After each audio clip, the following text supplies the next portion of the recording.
నేనంటే మీలో ఎంతమందికి గౌరవం ఉంది? షాలేం రాజా అంటే మీలో ఎంతమందికి గౌరవం ఉంది? గర్వం కాదు, గౌరవం ఉంది అని అడుగుతుంది. నిజంగా మీ అందరికీ గౌరవం ఉందా? ఏడిసేవాళ్ళు అంటారా? Right, thank you. మీ అంతమందికి నా మీద గౌరవం ఉన్నందుకు ధన్యుడిని సంతోషపడుతున్నాను. ఆ జూమ్లో ఎవరన్నా ఉన్నారా? వాళ్ళని కూడా అడుగుదాం. అప్పుడప్పుడు చూపించండి రా నాయనలారా. రైట్, మీకు కూడా గౌరవం ఉందా, గర్వం ఉందా? థ్యాంక్ యూ, మీకు కూడా గౌరవం ఉంది. రైట్, నేను మీ ఇంటికి వచ్చాను.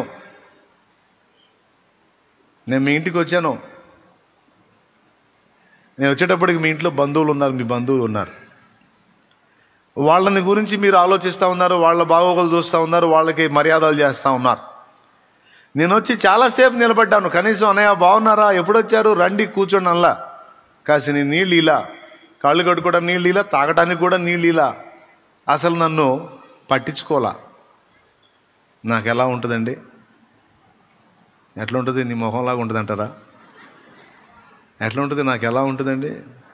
అదే పరిస్థితి నీ బంధువుల దగ్గర, నువ్వు ప్రేమించే వ్యక్తుల దగ్గర నీకు ఎదురైతే నీకు ఎలా ఉంటుంది? చాలా బాధ కలిగిద్ది. అప్పుడు నువ్వు వాడే మాటే, నేను వారింటికి వెళ్ళాను, వారు నన్ను లక్ష్య పెట్టలేదు, అలక్ష్యము చేసిరి.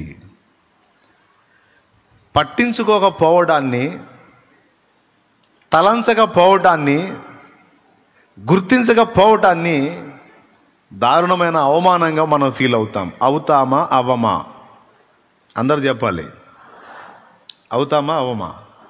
ఖచ్చితంగా. నేనైతే ఏమో సేవకుణ్ణి కాబట్టి పోనీలే బిడ్డలు పాపం అని అర్థం చేసుకుంటాను. మరి మీరు అంతే అర్థం చేసుకుంటారా? పొరపాటును కూడా మళ్ళా ఇంటికి పోరు. వాళ్ళు ఒకవేళ మీకు ఎక్కడన్నా కనపడి ఆ తర్వాత ఎక్కడన్నా మీరున్న దగ్గరికి వచ్చి వాళ్ళు ఏదో మిమ్మల్ని పలదరియడానికి ట్రై చేశారనుకో, నీకు వినపడ్డా సార్ వినపడినట్టు బిగుసుకొని పోతావు. ఇదిగో అక్క నేనే, ఏంటి పలకవేంటి అంటే సుబ్బాయమ్మ వానా అనుకుంటాడు పోతావు. ఆ అమ్మాయి అంతని పిలుస్తుంటే ఏంది ఎట్లా పోతావు? ఏంటంటే వినపడింది, నాకు వినపడింది, తెలియాలా, బాధ ఎట్లుంటో తెలియాలా అని ఖచ్చితంగా వాళ్ళకి పనిష్మెంట్ ఇవ్వడానికి ట్రై చేస్తాం. మనసు నొచ్చుకుంటుంది, అవమానం ఫీల్ అవుతాం. అంటే మన ఇంటికి మనకు అందుబాటులో ఉన్న వ్యక్తికి, అందుబాటులోకి వచ్చిన వ్యక్తిని మనం పట్టించుకోకపోవుట, పలకరించకపోవుట, గుర్తించకపోవుట, తలంచకపోవుట అనేది మనకి గొప్ప అవమానమై ఉంది. ఈ మాటనే దేవుడు అక్కడ వాడాడు.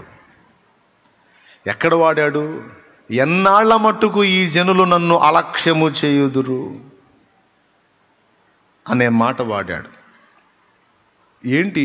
దేవుణ్ణి వాళ్ళు ఎప్పుడు అలక్ష్యం చేశారు, ఎలా అలక్ష్యం చేశారు? సరే, అప్పుడు వాళ్ళు అలక్ష్యం చేశారు అనుకో, ఇప్పుడు ఈ మాట మనకెందుకు ఇచ్చాడు దేవుడు గ్రంథంలో రాసి అంటే, మనం కూడా కొన్నిసార్లు ఆయన్ని అలక్ష్యం చేసే పాపం చేస్తాం. ఆయన్ని లక్ష్య పెట్టకుండా, ఆయన్ని గుర్తించకుండా, ఆయన ముఖం ఎదుటని తృణీకరించి ఆయన దాటిపోతాం. పాటేమో దావీదు కుమారుడా నన్ను దాటిపోకాయా అని పాడతాం. వేడుకోవటమేమో దేవా నన్ను దాటిపోకాయా అని వేడుకుంటాం. కానీ అనేక సార్లు మనము ఆయనను లక్ష్య పెట్టక దాటిపోతాం. ఇది ఎలా నిజమో మీకు అర్థమయ్యేటట్టు చెబుతాను. దేవుడు నన్ను వాళ్ళు పట్టించుకోవటల్లా, లెక్క చేయటల్లా, లక్ష్య పెట్టాలా అనే పదం ఎందుకు వాడాడు, ఎక్కడ వాడాడు అంటే, వాగ్దత్త దేశానికి వాళ్ళు వెళ్ళి చూసి వచ్చిన తర్వాత వాళ్ళు మాట్లాడారండి. 12 మందిలో 10 మంది ఏమో అందులోకి మనం పోజాలము అన్నారు. మొదటి మాట అందులోకి మనం పోజాలము అన్నారు. రెండవ మాట, ఆ దేశము మంచి దేశము కాదు, దాని నివాసులను అది తినేస్తుంది. 2. మూడవ మాట, అక్కడ ఉన్న మనుషులు ఉన్నత దేహులు. ఇంట్రెస్ట్ ఉంటే రాసుకోవచ్చు. 4వ మాట, వాళ్ళ దృష్టికి మేము మిడతలం, మా దృష్టికి కూడా మేము మిడతలం. ఈ 4 మాటలు 10 మంది చెప్పారు. ఇద్దరు అన్నారు వీళ్ళన్న మాటకి వ్యతిరేకంగా మాట్లాడారు. ఈ ఇద్దరు కనాను దేశాన్ని, లేదా వాళ్ళు వేగు చూడటానికి వెళ్ళినటువంటి ఆ ప్రాంతాన్ని ఆ 10 మంది చూసినట్టు చూడలేదు. వీళ్ళు దేవుణ్ణి బట్టి చూసి వాళ్ళు చెప్తున్నారు ఏమిటంటే, ఖచ్చితముగా మనం ఆ దేశంలోనికి ప్రవేశిస్తాం. ముందు వాళ్ళు ఏమన్నారు? అందులోకి మనం పోజాలము అన్నారు. కానీ వీళ్ళు ఏమంటున్నారు? అందులోకి మనం ప్రవేశిస్తాం. నంబర్ 1. నంబర్ 2, ఆ దేశము మంచిది కాదు, తన నివాసులను భక్షించే దేశమని వాళ్ళు 10 మంది అన్నారు. ఈ ఇద్దరు అంటారు, లేదు, ఆ దేశము మంచి దేశము, పాలు తేనెలు ప్రవహించు దేశము అన్నారు. 2, మూడవది, అక్కడ ఉన్న మనుషులు ఉన్నత దేహులు, వారు మనకంటే బలిష్ఠులు, బలవంతులు అన్నారు 10 మంది. ఈ ఇద్దరు అన్నారు, వారెంతటి బలవంతులైనా దేవుడు మనకు తోడై ఉంటే వాళ్ళని మనం జయిస్తాం. 3, నాలుగవది, వాళ్ళు అన్నారు, వాళ్ళ దృష్టికి మేము మిడతల్లాగున్నాం, మా దృష్టికి కూడా మేము మిడతల్లాగున్నామని వాళ్ళు ఆ 10 మంది అన్నారు. ఈ ఇద్దరు అన్నారు, లేదు, వాళ్ళ దృష్టికి మనం మిడతల్లాగా ఉండొచ్చు, మన దృష్టికి కూడా అట్లనే ఉండొచ్చు, దేవుడు మన యందు ఆనందించి మనకు తోడై ఉంటే ఆ దేశమును మనము భక్షిస్తాం, ఆ దేశ నివాసులను మనం భక్షిస్తాం అన్నారు. వాళ్ళు పలికిన 4 మాటలకు వ్యతిరేకంగా ఈ ఇద్దరు పలికారు. పలికినప్పుడు ఆ 10 మంది కానీ వాళ్ళ మాటలు విని దేవుని మీద, దైవజనుల మీద తిరుగుబాటు చేసినటువంటి ఇశ్రాయేలు సర్వ సమాజం కానీ ఒక్క వ్యక్తిని పక్కన పెట్టారు, దేవుణ్ణి. ప్రభువుకి స్తోత్రం చెప్పండి. రెండవది, ఆయన కార్యాలని కూడా పక్కన పెట్టారు. దేవుణ్ణి నిర్లక్ష్యం చేశారు, ఆయన శక్తిని కూడా తృణీకరించారు. దేవుడికి బాగా నొచ్చుకునే విధంగా మనం దేవుడికి బాధ కలిగించాలంటే ఈ 2 చేస్తే చాలు, చాలా బాధపడతాడు ఆయన. దేవుడిని ఎవరైనా బాధ పెట్టాలి, క్షోభ పెట్టాలి, ఆయన ఇబ్బంది పెట్టాలనుకుంటే ఈ 2 చేస్తే చాలు, చాలా నొచ్చుకుంటాడు, చాలా తీవ్రంగా కోపడతాడు ఆయన. వాటిల్లో మొట్టమొదటిది, ఆయనను లక్ష్య పెట్టకపోవటం.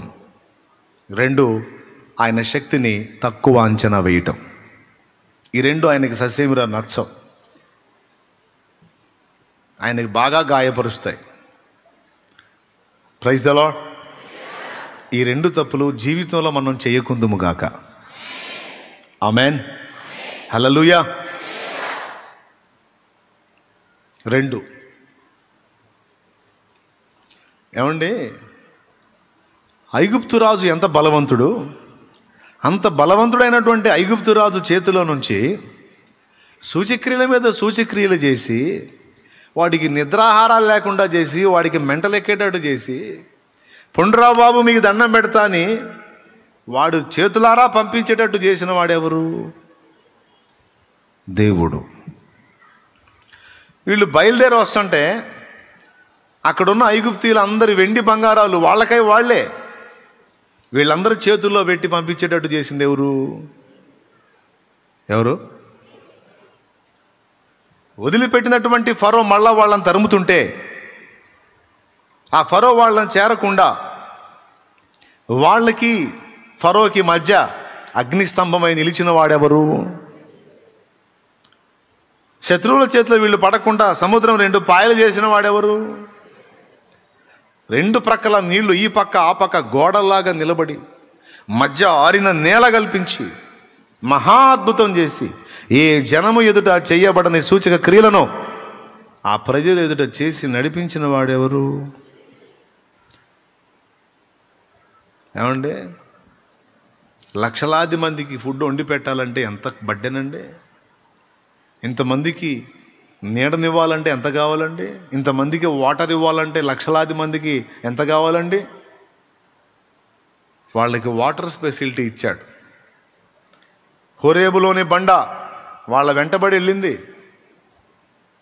వాళ్ళు ఎక్కడ ఆగితే అక్కడ ఆగింది, వాళ్ళు ఎక్కడ ముందు కదిలితే అక్కడ వాళ్ళ వెంట బండ కదిలింది. వాళ్ళకి ఎప్పుడు దాహమైతే అప్పుడు ఆ బండ నీళ్ళు ఇచ్చింది. ఎంత నీళ్లు అంటే ఒక నది ప్రవహించినంత. మరి లక్షలాది మంది తాగాలంటే ఒక నది కావాలి. నది వలె ప్రవాహం వచ్చింది వాళ్ళకి. ఎవరిచ్చారు? పొలాలు వేసి వ్యవసాయాలు చేసి పంట పండించి వాళ్ళు తిండి తినాలంటే ఎప్పటికీ? మాకు ఆహారం ఎట్లా అన్న ప్రశ్న లేకుండా దేవుడు చెప్పి, ఇదిగో మీరేం చేయాల్సిన అవసరం లేదు, రోజు పొద్దునే లేవటం, మీరు పాత్ర తీసుకోవటం, వెళ్ళటం, మీ పాళెం చుట్టూ, మీ గుడారాల చుట్టూ తెల్లవారు మంచు పడ్డట్టు పడుతుంది, ఆహారం సమకూర్చుకోండి, తినండి హాయిగా అని చాకిరి లేకుండా తిండి సిద్ధం చేశాడండి. భూమి మీద ఏ నరుడు తినని ఆహారం వాళ్ళకి పెట్టినోడు ఎవరు? ఏ మనుషుడు తినలేదట ఆహారాన్ని. దేవదూతల ఆహారాన్ని నరులు భుజించిరి అన్నది వాక్యం. వాళ్ళకి పెట్టింది ఎవరు ఆ ఆహారాన్ని? అది అన్యులు తినలేదట. ఇశ్రాయేలు సర్వ సమాజం భోంచేశారు అక్కడ ఆహారాన్ని. ఎవరు పెట్టారు? అన్నీ ఆయనే. ఎన్ని కార్యాలు చేశాడు, ఎంత బలవంతుడు. వాళ్ళ ఎదుట ఎవరైనా నిలవగలిగారా? వాళ్ళు వస్తుంటే అన్ని రాజ్యాలు, వాళ్ళకి మధ్యలో ఉన్న రాజ్యాలన్నీ గడగడ వణికిపోయాయే. వణికించిన వాడెవరు? సైన్యములకు అధిపతి యెహోవా.